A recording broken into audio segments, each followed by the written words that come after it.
परसों एक खातून मिली है मुझसे, परसों, और मुझे देखकर इतना ज्यादा वो एक्साइटेड हो रही थी, बहुत ज्यादा, जैसे पता नहीं कोई क्या, यानी मैंने कहा इनको क्या हो गया इतना खुश हो रही हैं। स्कार्फ में थी वो और भागती हुई आई, मुफ्ती साहब आपकी तस्वीर लेनी है, अपने हस्बैंड को दिखाऊंगी आप तो। मैं खड़ा हो गया वहां ना करके, मैंने कहा बहुत बेचारी जज्बात में हुई भी है। उसने कैमरे से तस्वीर ली, अपने शौहर को भेज दी। मैं चला गया आगे, बड़ी खुश थी ना, मैं आपके बयान सुनती हूँ, मैं बहुत खुश हूँ, आप में नजर आ गए, ऐसा तस्वीर खींची।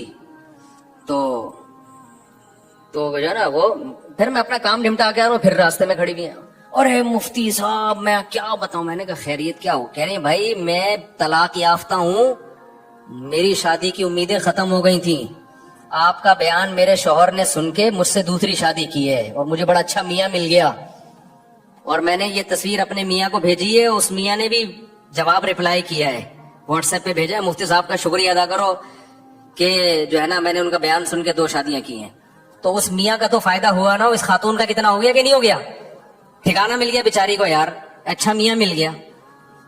अच्छा मैं ये बता दूं, अच्छा ज्यादातर 4 शादियों वाले फ्रॉडी हैं, ये जहन में रखना। कभी मेरे बयान सुन के ना मुतासिर ना हो जाना कि इस आदमी की 4 बीवियां तो बहुत नेक है। ये आमिल रूहानी ज्यादातर 4 शादियां कर रहे हैं। समझ में आ रही है बात? ये जो रूहानी टोपी ड्रामे है ना, जो जिन चुड़ैल भूत भगाने वाले लोग हैं, इनमें से अक्सर की 4-4 बीवियां हैं।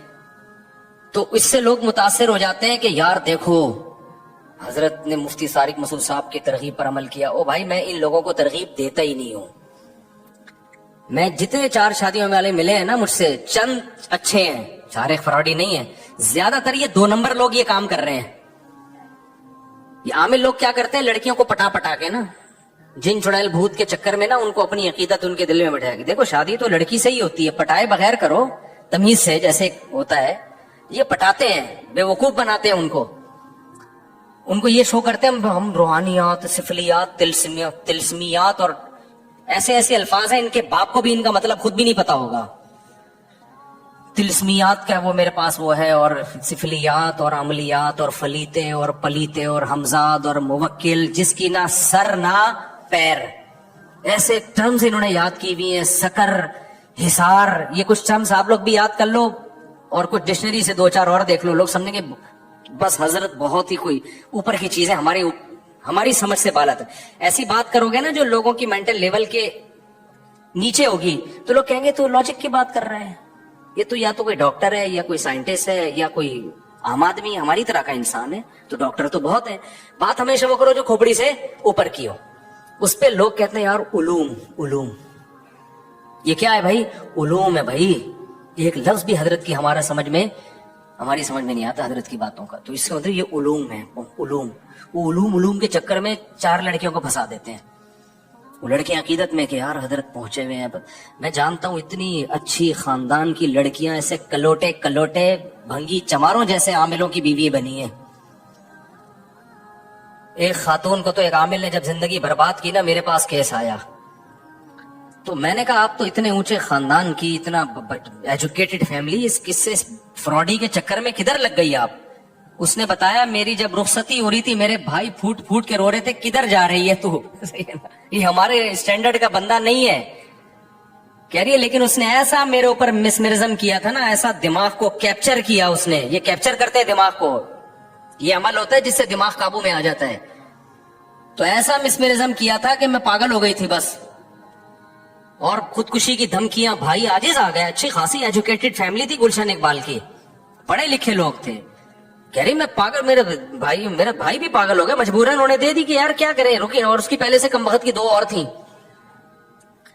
तो ऐसे ये लोग जो करते हैं ना 4-4 शादियां, तो मुझे आके बता भी रहे होते हैं कि मुफ्ती साहब मैंने 4 की हैं। मुझे अब खून के आंसू रोने का दिल करता है कि कम वक्त जिसको तो एक भी नहीं करनी चाहिए थी, ये काम पढ़े लिखे लोग, एजुकेटेड लोग, अच्छे खानदानों के लोग, शरीफ शुरफा लोग करें, तो फिर इसकी बरकतें नजर आएंगी। ये इन लोगों के लिए ना छोड़ो, आमिलों के लिए। ये लड़कियों को पटाते हैं, मैं नहीं कह रहा सारे आमिल लड़कियों को पटाते हैं, मैं ये नहीं कह रहा, बहुत से नहीं भी पटाते होंगे, लेकिन उनमें दूसरी खराबियां होती हैं, मैं सब पे इल्जाम नहीं लगा रहा, लेकिन इनमें मेजॉरिटी ये काम कर रही होती है, क्योंकि इसमें तकवा लिल्लाहियत तो खत्म। बस ये ड्रामे बाजी चल रही है, तो आमिल झूठ बोले बगैर बन नहीं सकता, ये ज़हन में रखना। इनको इतना झूठ बोलना पड़ता है, इतना झूठ बोलना पड़ता है कि ये मजबूरी है इन बेचारों की। तो इसलिए ये झूठ बोल बोल के फिर लड़कियां भी फंसाते हैं फिर बहुत, तो उनकी जिंदगियां तबाह होती हैं। कुछ खुश रह लेती हैं क्योंकि पैसा फिर इधर उधर का बहुत आ रहा होता है इनके पास। तो कभी भी इनसे मुतासिर ना हो। समझते हो कि नहीं समझते? तो वो बंदा सही बंदा था, जो खातून मुझसे मिली ना, और उन्होंने फिर शुक्रिया अदा किया, तो उन्होंने कहा कि आपके बयान सुन के मुझे एक अच्छा मियाँ मिल गया।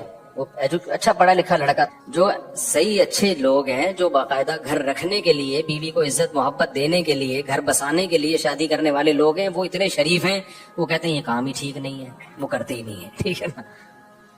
वो कहते हैं हम बीवी के आंसू नहीं देख सकते, तो हम कैसे करेंगे? तो जब वो नहीं करेंगे तो फिर ये मखनचू ये करते हैं। फिर 4 शादियां बदनाम भी होती हैं, 2 शादियां बदनाम होती हैं। ऐसे भी बहुत लोग हैं जो आए मेरे पास, मैंने उनसे कहा कि आप ना करो भाई, क्यों नीयतें ठीक नहीं है उनकी, तो वो तलाकें दे देते हैं। बहुत बड़े बड़े मसाइल हैं इसके, क्योंकि बयान जब जाना शुरू हुआ ना, तो बहुत से लोगों ने इसका गलत फायदा भी उठाया है। अब गलत फायदा उठा रहे हैं, इस चक्कर में मैं बोलना छोड़ दूं ये नहीं हो सकता, क्योंकि जरूरत सोसाइटी को बहरहाल है। तो वो खातून तलाक याफ्ता मिली, इतना खुश थी, वो इतना खुश थी, कह रही मुझे आपके बयान की वजह से मुझे एक अच्छा मियाँ मिल गया। और ये एक वाकया नहीं है, ऐसे पहले बहुत से वाकयात हो चुके हैं। बीच रोड पे खातून ने गाड़ी रोक के उतरी थी मेरा शुक्रिया अदा करने। बीच रोड पे जाते हुए ड्राइविंग कर रही थी कि नजर पड़ी, एकदम गाड़ी रोकी, उतर के शुक्रिया अदा किया। वो अपने शौहर की पता नहीं तीसरी वाइफ थी। ऐसी मेरे भाई हजारों लाखों हैं जिनको मियाँ टाइप की कोई चीज नहीं मिल रही। आप कह सकते हो मिल रही होती है, उनके स्टैंडर्ड की नहीं मिल रही होती। अब औरत को तलाक हुई है या बेवा हुई है तो उसका एक स्टैंडर्ड भी तो है ना। लोग कहते हैं जी रिश्ते बहुत हैं, कर क्यों नहीं रहती? भाई स्टैंडर्ड का रिश्ता नहीं है। एक डॉक्टर लड़की 8वीं पास से नहीं कर सकती शादी, ये नामुमकिन है। आप अपनी बेटियों बहनों को सामने रख के सोचो ना। नहीं आई मेरा ख्याल बात। लोग कहते हैं जी गरीबों से कर ले, आप कर लो अपनी बेटी बहन की शादी गरीब से। इंसान चाहता है मैंने जिस स्टैंडर्ड में अपनी बेटियों को रखा है ससुराल में, उतना बिल्कुल ना हो, थोड़ा सा कम हो, लेकिन कुछ तो हो ना। आप उसको एयर कंडीशन रूम में सुला रहे हो, आप उसको पिज़्ज़ा बर्गर खिला रहे हो। शादी आप ऐसी लड़की से करोगे जो उसको मसूर की दाल भी नहीं खिला, ऐसे लड़के से करोगे जो मसूर की दाल भी नहीं खिला सकता। तो ये कुर्बानी आप कैसे अपनी बच्चियों से दिलवा सकते हो? तो कुछ बातें ग्राउंड रियलिटी से मैच नहीं करती, वो कहने की हद तक होती हैं। लेकिन लड़की को उसका कुफू चाहिए, हम पल्ला चाहिए, जोड़ का रिश्ता चाहिए। हमारे एक जानने वाले बहुत मालदार थे, जब उनकी डेथ हुई है ना, तो उनकी वाइफ के लिए दूसरी शादी के लिए पैगाम आया। अब जिसने पैगाम भेजा, मैंने उनसे कहा कि मैंने कहा ये जो खातून थी ना, इनके शौहर आज की हिसाब से, वो तो उस जमाने में तो वो बनती थी 1 लाख रुपए पॉकेट मनी, आज के हिसाब से वो 1 लाख कम से कम 10 लाख रुपए होंगे। बहुत पुरानी बात है। मैंने कहा इनकी सिर्फ पॉकेट मनी 10 लाख रुपए थी, तू अफोर्ड कर लेगा? उसने कहा नहीं भाई 10 लाख तो मैंने ख्वाब में भी। वो लड़की ने इनकार कर दिया था उनके रिश्ते का ना, तो कहने लगे मुफ्ती साहब तो आप कहते हो दूसरी शादी, मैं तो कर रहा हूं। अब लड़कियों के नखरे इतने हो गए हैं, उनके अल्फाज थे लड़कियों के नखरे। मैंने कहा क्यों नहीं नखरे करेगी भाई? पहला मियाँ इतना मालदार आदमी था, वो 10 लाख तो सिर्फ पॉकेट मनी देता था, यानी आज के हिसाब से उस वक्त तो 1 लाख रुपए दे रहे थे। तो कोई तो स्टैंडर्ड होगा ना, वो कैसे एडजस्ट होगी? तो उसका हल ये नहीं कि कोई भी भेज दे पैगाम, उसका हल ये है कि उसी के रिलेटिव, उसी बरादरी के जो ताजिर हैं, उसके कजन हो गए, उसका सगा भाई हो गया, या उसी के जो स्टैंडर्ड के लोग हैं उसी इलाके के, वो फौरन निकाह का पैगाम भेजे। फिर क्यों नहीं करेगी वो शादी? तो बेवा अब तक बैठी हुई है, वो कई साल हो गए इसको। तो स्टैंडर्ड का औरत चाहती है कहां शादी हो उसकी, मुंह से बोल लें स्टैंडर्ड का होना। तो ये सब लोग जब करेंगे तो हर एक को उसके स्टैंडर्ड का मिलेगा। ये नहीं होता कि कोई भी आए और भाई इस्लाम ने कहा है कि जहां भी निकाह हो लड़का लड़की के जोड़ का होना चाहिए, तभी जिंदगी अच्छी और कामयाब गुजरती है, वरना गुजरती नहीं है। तो अब ये जो मैंने बताया ना, तलाक याफ्ता खातून ने गाड़ी रोक के शुक्रिया अदा किया। वजह क्या है कि उनको उनके स्टैंडर्ड का रिश्ता मिल गया, तभी शुक्रिया अदा किया, खुश जिंदगी गुजर रही है। वरना वो कहती मुझे फंसवा दिया दूसरी के चक्कर में, ये